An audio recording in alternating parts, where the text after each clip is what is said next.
বৃষ্টিতে গ্রামে চলাচলের রাস্তা জল থই থই। শুধু রাস্তা নয়, ঘরের ভেতর ঢুকে পড়েছে জল।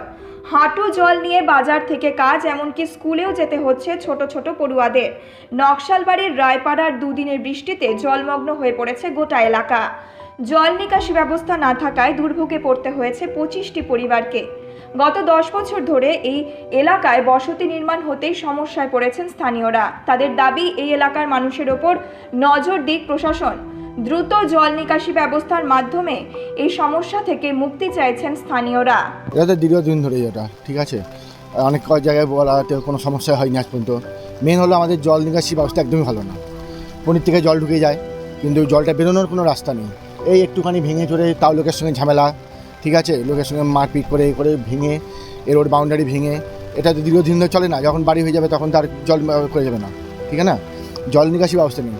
আজকাল বাচ্চারা কোনো স্কুলে যেতে পারছে না, টিউশনে যেতে পারে না। আজ ভাবেন যে একটা যদি এমার্জেন্সি পেশেন্ট হয় তার কী অবস্থা হবে, একটা অ্যাম্বুলেন্স ঢুকতে পারবে না। হ্যাঁ, তাহলে এখানে ভাবতে হবে প্রশাসনকে, ঠিক আছে। কি অবস্থায় যে দেখতেছো তো, আমাদের জলে একদম থই থই, আমরা পাচ্ছি না থাকতে। বাচ্চা কাচ্চারা স্কুল যাইতে পারতেছে না। প্রায় 10 বছর থেকে আমরা এই খুব কষ্ট করে যাচ্ছি। কত বাচ্চারা হয়তো অসুখ বিসুখে পড়ে। তাই এইটার আমাদের ব্যবস্থা একটা করে দাও, না দিলে আমরা খুব খুব খুব কষ্টে আছি, একদম কষ্টেই। 2 দিনে পুরা জল, ওই যে পনির ওইদিকে ভেঙে আসে না কি জানি না, কেউ যায় না। এখন এই আমাদের উপরে খুব প্রেশার পড়ে, আর কেউ ধরে না। মনে করে দেখেন আমরা কষ্টে চলতেছি, ওরা সবাই চলে যায়। Naxalbari Hindi high school. এখান থেকে বাজারে যেতে পারি না, দোকানে যেতে পারি না, বাইরে হইতে পারি না, জল আনতে যেতে পারি না। কল লাগাইছে, সে কলের মধ্যে জল দেয় না। হ্যাঁ, আমরা স্কুল যাইতে পারি না, এত জল লাগছে। বাচ্চাদের তো অনেক কষ্ট। বাচ্চাদের তো, আমাদের তো বাচ্চা বড় হয়ে গেছে, হাতে চলে গেছে। এখন তাদের তো ছোটো বাচ্চা আছে, এদের বাচ্চাগুলো ছোটো, এই বাচ্চা দেখা ছোটো, এটা নিয়ে কষ্ট না। তারপরে গরমের মধ্যে ঘর থেকে বাইরে তো জল বুঝি ফরি যায়। এ বিষয়ে নকশালবাড়ি গ্রাম পঞ্চায়েত প্রধান জয়ন্তী কিরো বলেন, বিষয়টি জানা থাকলেও উপায় নেই, নিচু এলাকা হওয়াতেই জল জমছে।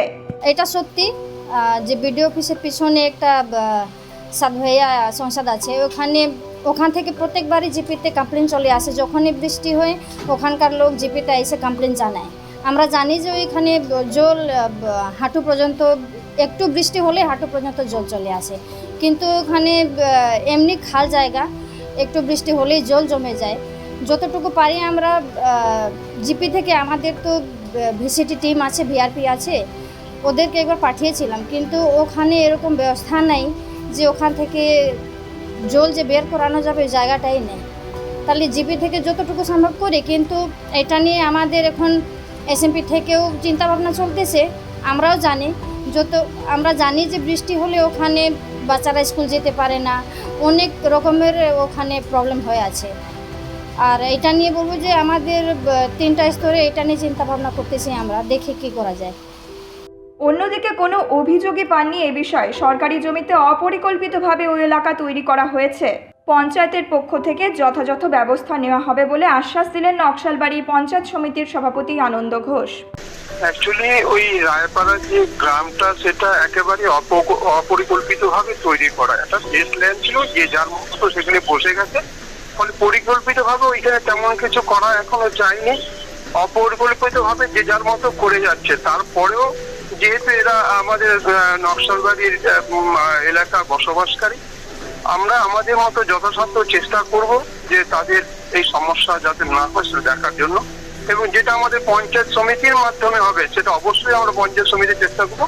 অন্যথায় আমাদের ঊর্ধ্বতন কর্তৃপক্ষ, আমাদের মহকুমা পরিষদের হাতে পাঠিয়ে দেবো। বিভিন্ন দপ্তর যেখানে আছে সেখানে অবশ্যই আমরা পাঠিয়ে দেবো, কিন্তু এখনো পর্যন্ত কোনো অভিযোগ আমার কাছে আসেনি। নকশালবাড়ি থেকে প্রশান্ত বর্মনের রিপোর্ট, নিউজ মেট্রো।